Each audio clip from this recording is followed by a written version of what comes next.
Hello à tous, c'est Louisa, vous regardez Unlocked, l'émission qui décrypte les entreprises. Aujourd'hui, je reçois Manon et Iskander de La Française avec qui nous allons parler de leur campagne de recrutement car ils sont à la recherche notamment de stagiaires pour l'année 2021. Alors on va voir quels sont les postes à pourvoir et à partir de quand, comment intégrer l'entreprise ou encore comment se passe le process d'embauche et l'accompagnement des étudiants et des jeunes DIP.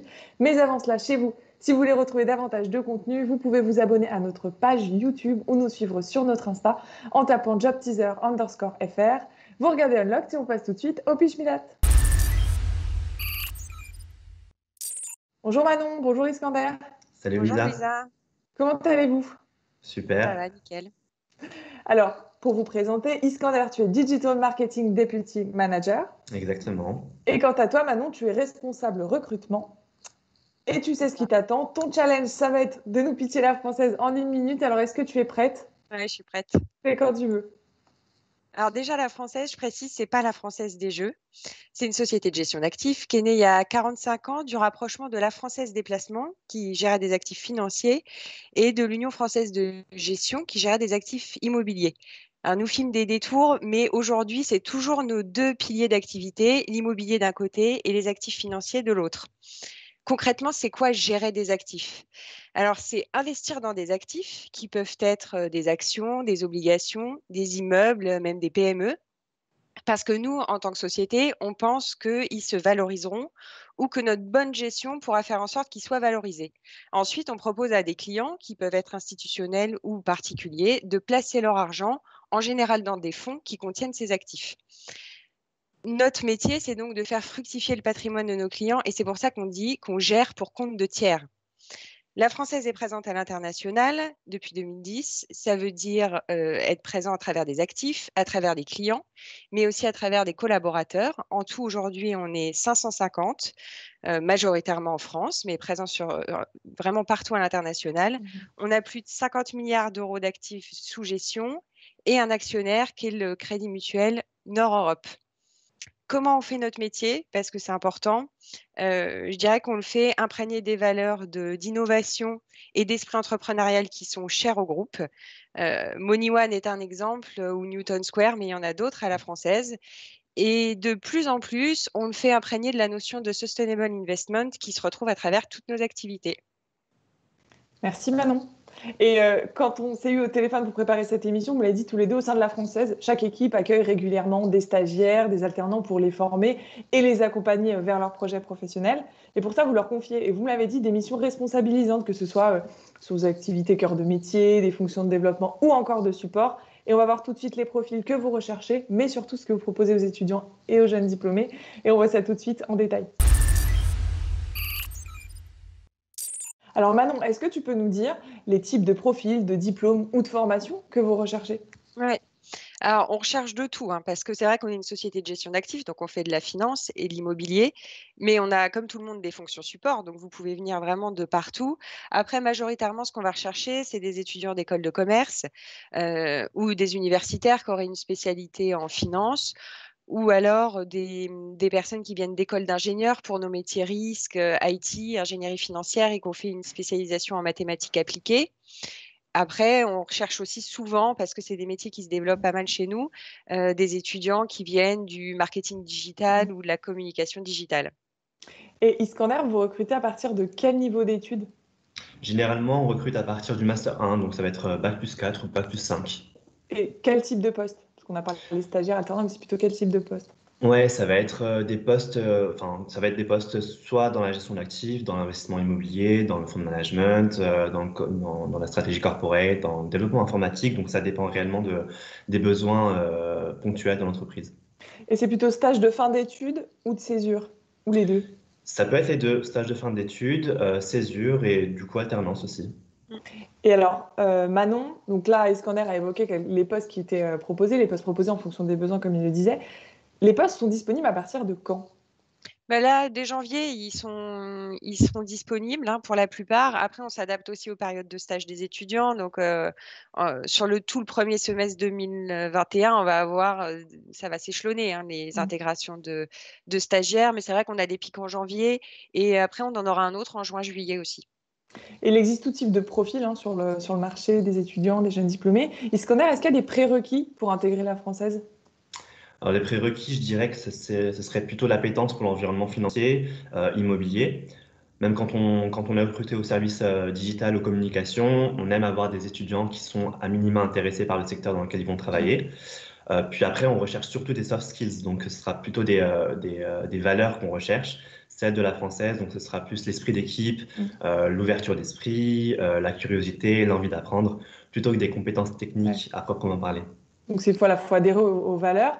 Et vous le disiez, ça dépend des besoins des équipes. Mais globalement, il y a combien de recrutements par an? Alors, sur des stagiaires et alternants, il y en a à peu près 60-70 par an. Et alors, une question que tous les étudiants se posent, est-ce possible de décrocher un CDI après son stage? Oui, c'est possible.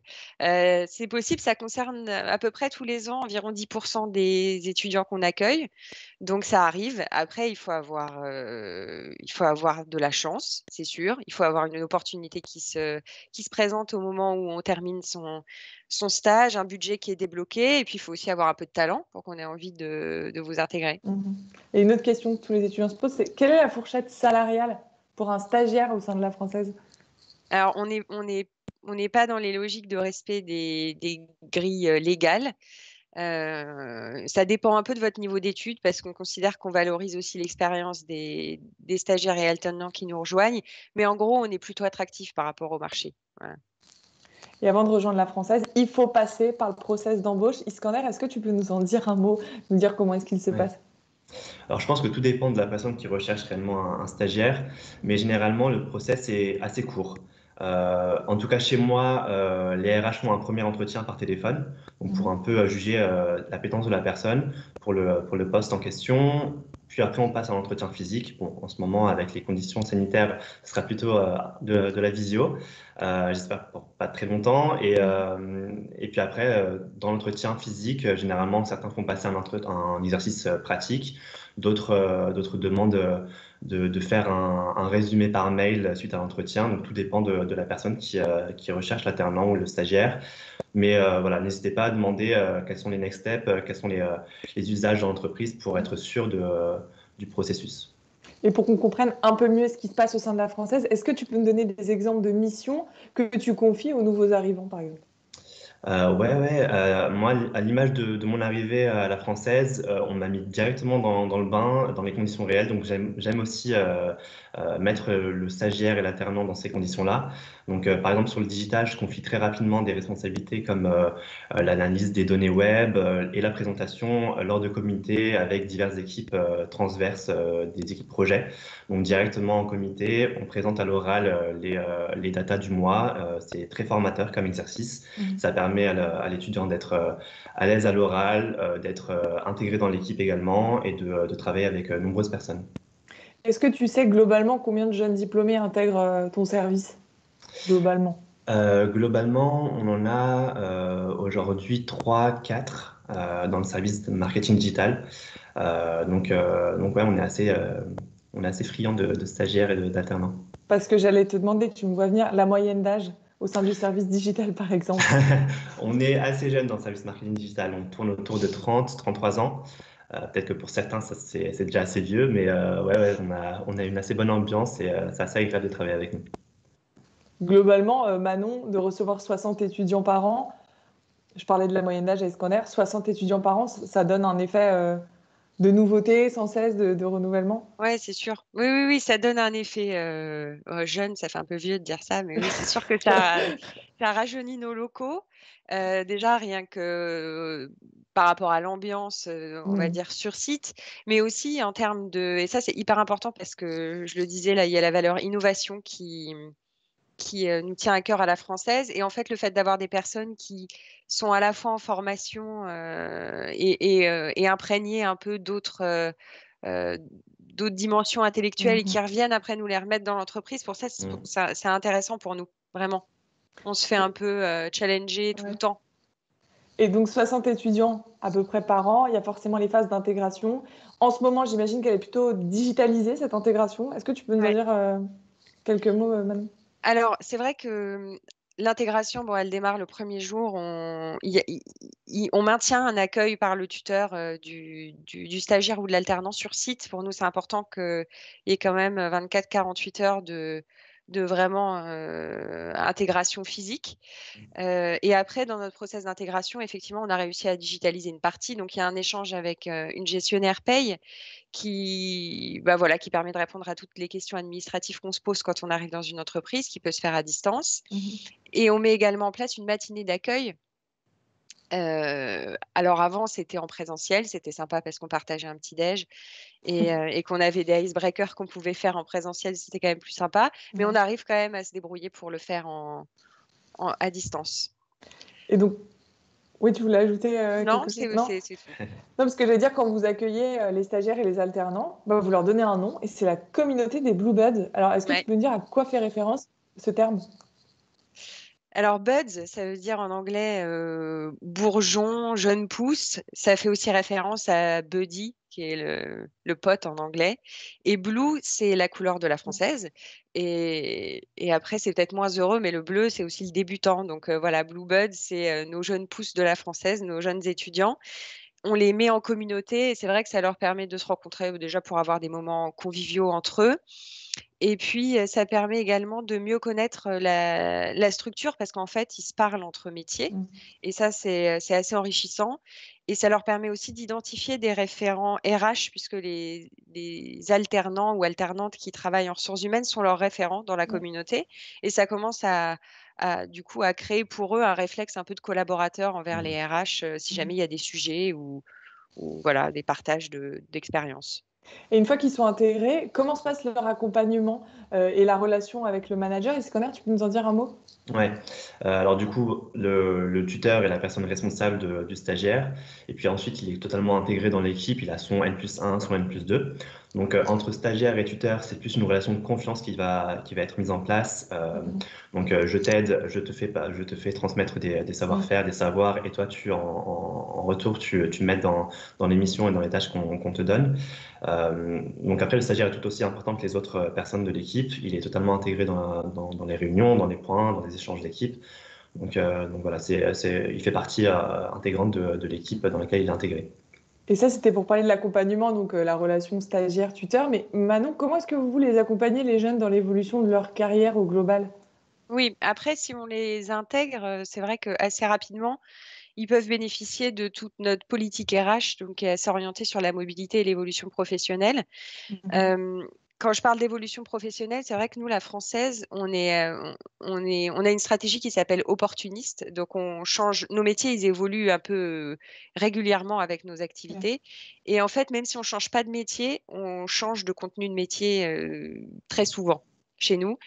Et déjà ça, rien que ça, c'est déjà une évolution. Et après, on peut aussi bénéficier d'une mobilité. Ça arrive régulièrement en début de carrière, y compris chez nous. Donc les changements peuvent être très rapides. Iskandar, tu peux nous donner ton exemple, toi, d'évolution de carrière? J'ai commencé en 2016 à la française en CDD, donc pendant 8 mois, pour développer un projet web qui s'appelle monument.fr. Et puis à l'issue de ce CDD-là, j'ai évolué en CDI. Et on m'a confié d'autres missions sur d'autres projets. Donc, au fil du temps, j'ai évolué. Maintenant, je suis devenu deputy manager. Mais ouais, on évolue assez rapidement à la française. On donne beaucoup de responsabilités. On aime aussi nous challenger. Donc, c'est très formateur comme expérience. Et on voit que c'était possible. Manon, tout à l'heure, tu disais, c'est vrai de recevoir 60 étudiants par an, c'est un peu un coup de frais, ça nous challenge. Comment est-ce que vous qualifiez l'équilibre vie pro, vie perso, tous les deux, au sein de la française, Iskandar?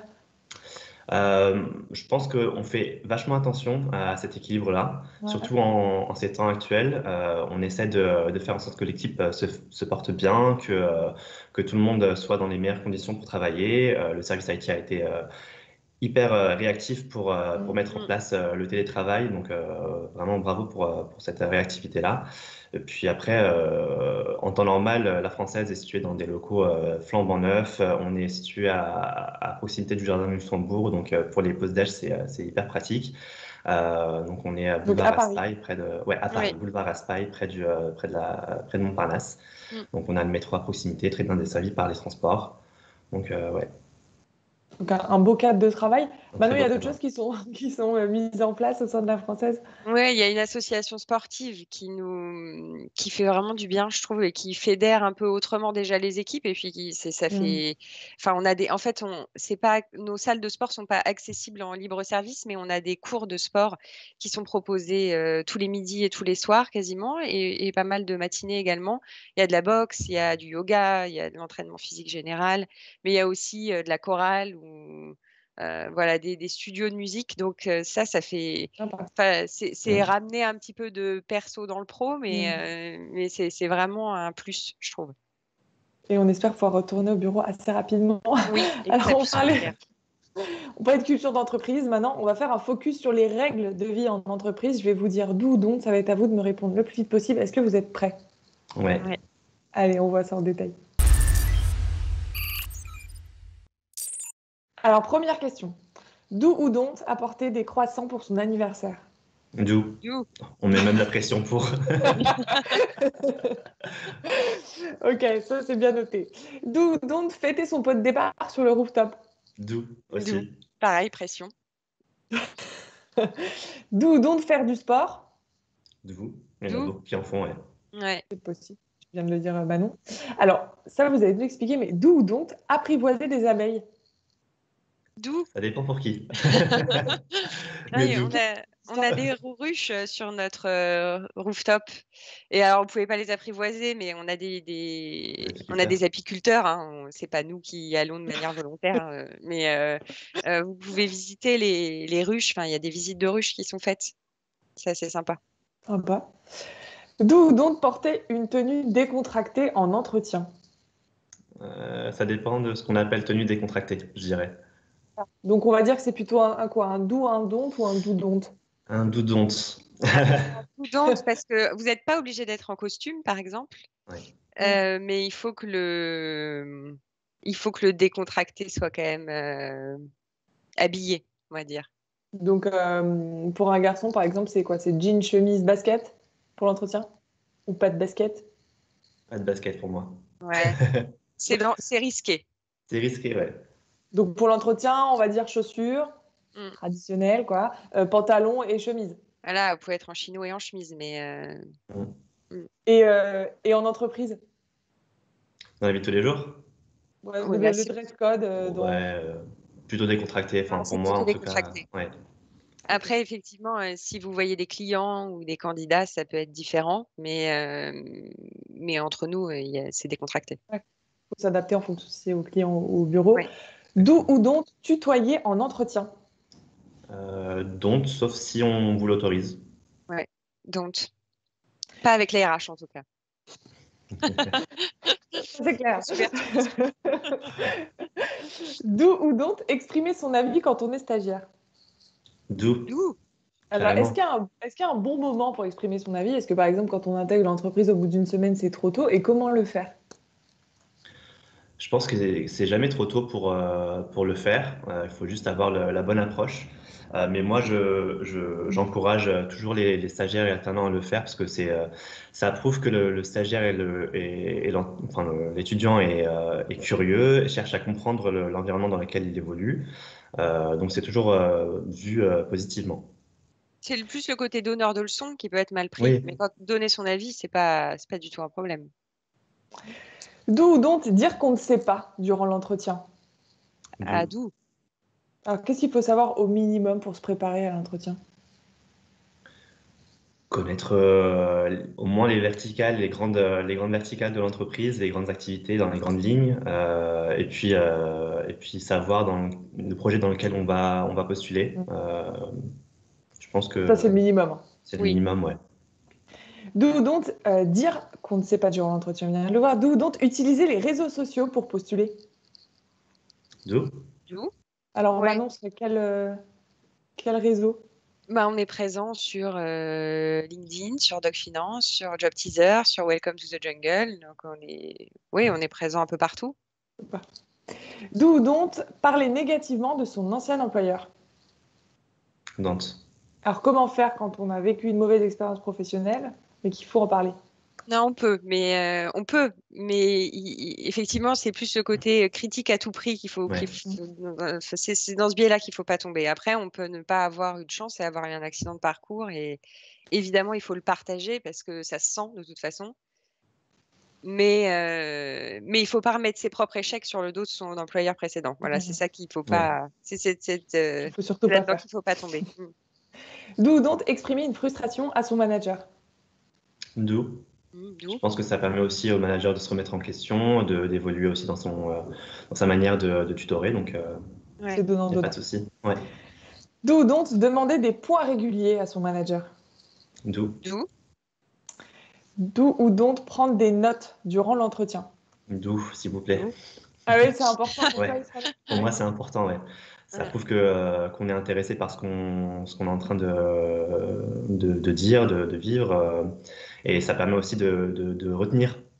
Et quand on me demande à la fin, est-ce que tu peux me faire un petit récap de l'entretien, ce serait cool Il vaut d'avoir des mieux notes. prendre des notes. Ouais. Et vous notez bien ça. Et alors, pareil, poser des questions durant l'entretien, c'est important. Ouais, aussi. Donc, chez vous, vous avez compris, préparez de quoi noter et préparez vos questions. Surtout avec les opérationnels, hein, surtout avec voilà, les personnes métiers. Les RH, c'est tellement plus centré sur le candidat que c'est moins important. Mais quand on rencontre un opérationnel, oui, il faut absolument s'intéresser. Enfin, au moins montrer qu'on s'intéresse. En tout cas, ça fait la différence. C'est Ouais. important de le noter. Clairement, ouais. D'où donc travailler son body language pour l'entretien. Ouais, d'où, je Vous dirais. êtes attentif à ça? Ouais, je suis attentif. Après, je fais pas trop attention personnellement parce que, enfin, quand on lit les conseils sur Internet pour réussir un entretien, on te dit de mimer le comportement, le body language de son interlocuteur. Je suis pas sûr de l'efficacité de cette technique, mais au moins faire attention à la manière dont on se tient, se tenir droit. Et puis voilà, quoi, ça devrait le faire. D'où donc envoyer une vidéo de présentation et non pas un CV. D'où, ça Pourquoi peut, pas, oui, ouais, oui. pourquoi pas. Vous avez jamais reçu de vidéo de présentation, c'est plutôt non, plutôt Non, Non. jamais. c'est jamais. D'où donc demander à découvrir un autre service durant son stage. D'où, je crois que ça c'est déjà Ouais, fait. ouais, Ouais. ça c'est déjà fait. Si Pareil, c'est en relation avec il ses faut bien missions. le faire. Ouais. Ouais. Ouais. Dernière question, d'où donc contacter un ancien stagiaire ou alternant.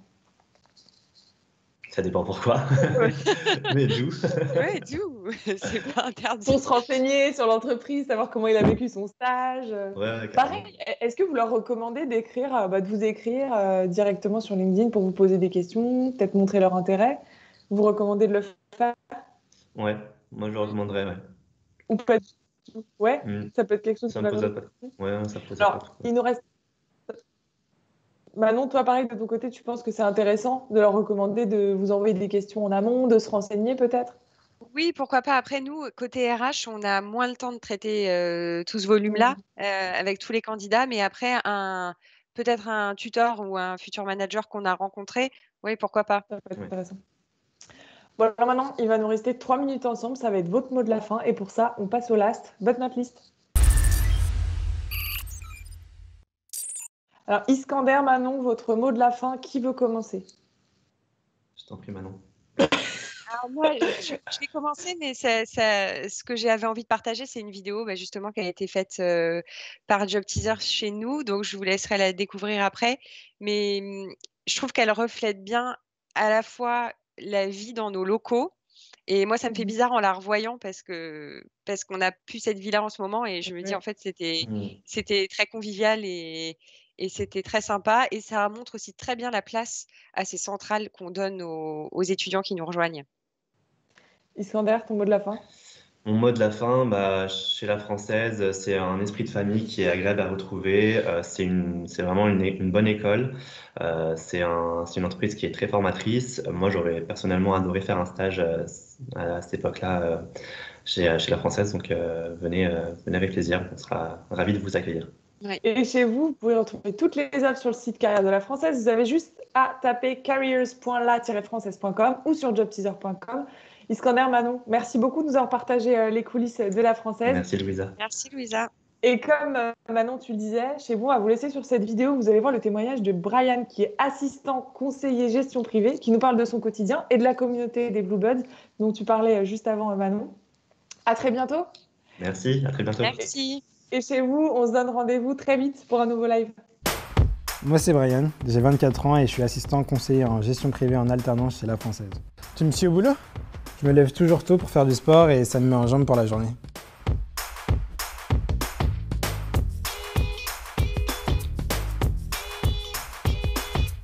Je suis arrivé chez La Française il y a quelques mois et j'adore ce que je fais. Mon rôle, c'est d'accompagner et conseiller les clients dans la gestion de leur patrimoine financier, en leur proposant des solutions d'épargne et d'investissement adaptées à leur profil de risque et leurs besoins. Je suis quotidiennement en contact avec les clients, que ce soit par mail ou par téléphone, pour les aider dans leur choix d'investissement.